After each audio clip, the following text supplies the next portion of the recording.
Se conoce como aparato digestivo al conjunto de órganos que se encargan del proceso digestivo, es decir, la transformación de los alimentos para que puedan ser absorbidos y utilizados por todas las células del organismo. El proceso funcional del aparato digestivo comprende todos los sucesos que tienen lugar, desde el ingreso de la comida en la boca hasta la expulsión de las heces fecales, pasando por la absorción de los nutrientes a través de las paredes intestinales. Se trata de un proceso largo que implica un conjunto de mecanismos complejos en los que intervienen numerosos órganos y partes del cuerpo que resulta indispensable para la vida, dado que los seres humanos somos heterótrofos y por lo tanto solo podemos incorporar la materia orgánica que necesitamos a través de la alimentación. El aparato digestivo está formado por el tubo digestivo, que comienza con la boca y termina en el ano y mide alrededor de 11 metros, y las glándulas anexas, glándulas salivales, hígado y páncreas. La boca o cavidad oral es el lugar por donde los alimentos ingresan al cuerpo. Este órgano contiene distintas estructuras, como los dientes, que permiten la masticación, y la lengua, que facilita la deglución. Además, en la boca se encuentran las glándulas salivales que producen y secretan la saliva. Esta secreción tiene múltiples funciones, humedece el alimento y además tiene enzimas que dan comienzo a la digestión química y sustancias bactericidas. Mandíbulas. Las mandíbulas tienen dos funciones principales: contener los dientes dentro de unos huecos llamados alvéolos y, gracias a sus potentes músculos, producir los movimientos de la masticación. Lengua. Es un grueso órgano muscular situado en la cavidad bucal. Tiene varias funciones relacionadas con la digestión. Mueve y sujeta la comida durante la masticación. Empuja el bolo alimenticio hacia la faringe y es el principal órgano del sentido del gusto. Participa también en la producción del habla. Glándulas salivales. Estas se encargan de producir la saliva necesaria para mantener la boca húmeda y para que, mezclada con el alimento, se forme el bolo alimenticio.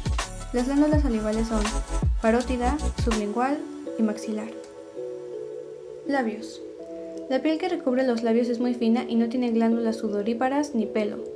Los labios tienen varias funciones: sentido del tacto, producir sonidos, mantener el orificio de la boca cerrado, sujetar la comida y crear el efecto necesario para succionar, muy importante en los bebés lactantes. Dientes. Son cada una de las numerosas y duras estructuras de tu boca, formadas por varias capas de tejidos distintos y que utilizas para triturar y desmenuzar los alimentos.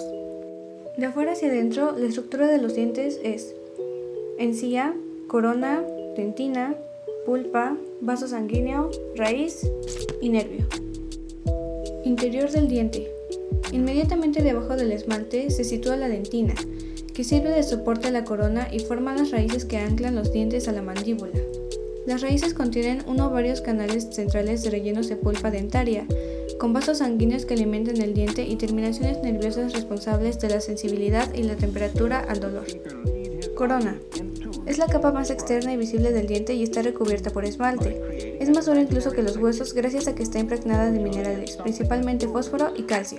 La encía sujeta la corona por su base. Placa bacteriana. Es una capa invisible de bacterias que viven en la boca sin causar problemas, pero que cuando se colocan sobre los dientes y no se eliminan mediante una correcta higiene bucal, cambian su forma de vida. Es entonces cuando producen el ácido que daña el esmalte, colorea el diente de amarillo y puede acabar provocando caries u otras infecciones dentales.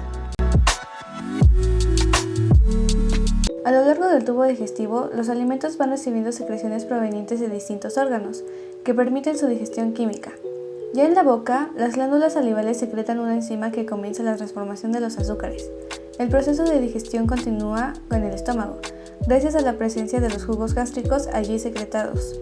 Y en la primera porción del intestino delgado, duodeno, donde los alimentos parcialmente digeridos son sometidos a la acción de la bilis y los jugos intestinal y pancreático. Las enzimas y otras sustancias presentes en todos los jugos digestivos permiten que los alimentos sean completamente digeridos químicamente, es decir, sean reducidos a sus mínimas unidades aprovechables. Es una estructura con forma de tubo que forma parte tanto del aparato digestivo como del respiratorio. Conecta la boca con el esófago, dejando pasar los alimentos por el tubo digestivo, y a las fosas nasales con la laringe, dejando pasar el aire hacia los pulmones. La faringe presenta una estructura llamada epiglotis, que actúa como una válvula separando las vías digestiva y respiratoria. Es un conducto muscular que transporta la comida de la boca al estómago, atravesando el cuello, el tórax y el abdomen, y pasa por un agujero en el diafragma. En este órgano se acumula la comida. Las células que forman el estómago secretan los jugos gástricos, compuestos principalmente por pepsinógeno, un precursor enzimático y ácido clorhídrico. Esta sustancia le otorga acidez al medio, permitiendo la actividad del pepsinógeno en pepsina, enzima digestiva que degrada las proteínas, y funcionando además como bactericida. Las paredes internas del estómago están revestidas de una mucosa que las protege de la acción del ácido. De fuera hacia adentro, capa serosa, peritoneo, recubre el estómago por fuera. Fabrica un líquido que reduce el rozamiento que causan los movimientos musculares. Capas musculares. Hay 3 capas: fibras musculares oblicuas, fibras circulares y fibras longitudinales, de dentro a fuera, que contraen y mueven el estómago. Submucosa. Capa formada por tejido conjuntivo. A ella llegan los vasos sanguíneos y terminaciones nerviosas. Mucosa. Tapiza el interior del estómago y produce ácido, enzimas y mucus protector. Entre el esófago y el estómago existe un anillo muscular, esfínter, llamado cardias. Su función es la de evitar que el contenido del ácido del estómago vuelva hacia el esófago y la boca, y solo se abre para dejar pasar comida y bebida. Esta glándula se encuentra en contacto con el intestino y vierte en el duodeno su jugo pancreático, que contiene distintas enzimas indispensables para la digestión. Por otra parte, el páncreas también sintetiza y libera a la sangre hormonas que regulan el metabolismo de los azúcares, como la insulina, que permite la entrada de la glucosa a las células. La bilis que fabrica el hígado se canaliza hacia 2 pequeños conductos que se reúnen para formar el conducto hepático común. Este lleva la bilis hacia la vesícula biliar y también hacia otro conducto, el colédoco, que desemboca en el duodeno junto al conducto pancreático. El hígado constituye la mayor víscera del cuerpo, pesa 1,5 kilos y tiene múltiples y variadas funciones. Este órgano produce la bilis, una sustancia necesaria para la digestión y la absorción de las grasas, permite su emulsificación. La bilis se acumula en la vesícula biliar y de allí pasa al duodeno. Las células del hígado, llamadas hepatocitos, están bastante atareadas. El hígado ejecuta una gran cantidad de tareas, muchas no relacionadas con la digestión. Produce sustancias como proteínas, azúcares y grasas. También las degrada para obtener su energía o transformarlas en otras. Por ejemplo, convierte las grasas en azúcares. Asimismo, fabrica sustancias esenciales para el proceso de coagulación de la sangre. Es el principal lugar de producción de glóbulos rojos en el feto. Produce hormonas y almacena las vitaminas A y D y metales como el hierro. El hígado recibe la sangre que proviene de los intestinos y el vaso. La mayoría de las células absorbidas durante el proceso digestivo pasan examen en el hígado. Los nutrientes son procesados y enviados gracias a la sangre. El resto del cuerpo y los componentes tóxicos son transformados en sustancias menos nocivas que se almacenan o se eliminan por la orina. Las partes del hígado son lóbulo izquierdo, lóbulo derecho, ligamento, arteria hepática, vesícula biliar, vena porta, vena central, lobulillo, vena cava inferior, esófago, venas hepáticas. El páncreas es un órgano con una forma y aspecto algo extraños en comparación con los órganos que tiene alrededor. Se podría decir que se trata de 2 órganos en uno, porque sus 2 funciones principales son muy distintas. Por una parte, es una glándula endocrina que fabrica, entre otras, una hormona vital como la insulina. Al lado de las células del páncreas que fabrican insulina y otras hormonas se encuentran células que producen las enzimas digestivas que contiene el jugo pancreático. Las enzimas del jugo pancreático se encargan de finalizar la digestión de las grasas, de los azúcares y de las proteínas, transformando el quimo en el kilo, y por tanto, dejando preparada ya la mezcla para que el resto del intestino delgado absorba todos esos nutrientes y los envíe a la sangre. Una vez ingeridos los alimentos, reducidos a sus formas más simples, los nutrientes son absorbidos en el intestino delgado, pasando luego a la sangre para ser distribuidos por el organismo. Por su parte, el agua y algunas otras sales son absorbidas en el intestino grueso. El tejido que recubre el intestino delgado, la mucosa intestinal, está formado por una gran cantidad de células que se encargan de dejar pasar los nutrientes del quimo hacia los vasos sanguíneos que rodean el sistema digestivo.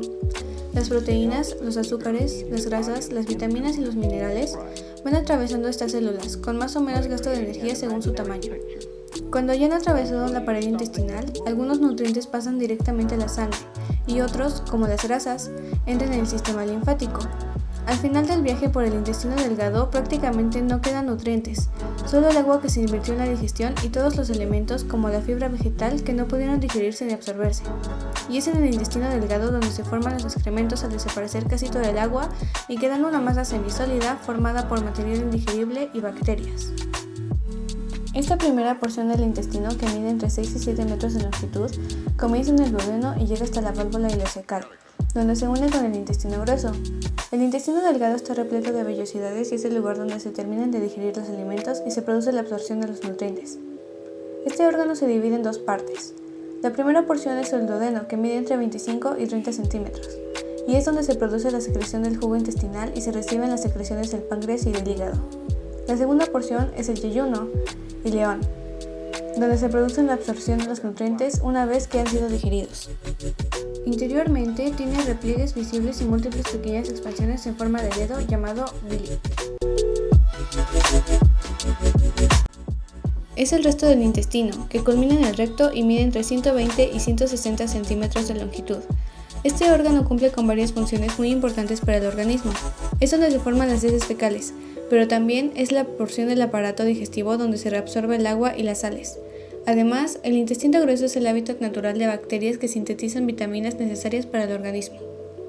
Su superficie interna, más o menos lisa, absorbe el agua de la digestión. En ella se encuentra una cantidad impresionante de bacterias beneficiosas. Último tramo del intestino grueso. Sirve para acumular los excrementos hasta que el cuerpo esté preparado para expulsarlos. El ano es el orificio de salida para los excrementos. Está rodeado por músculos circulares de tipo esfínter.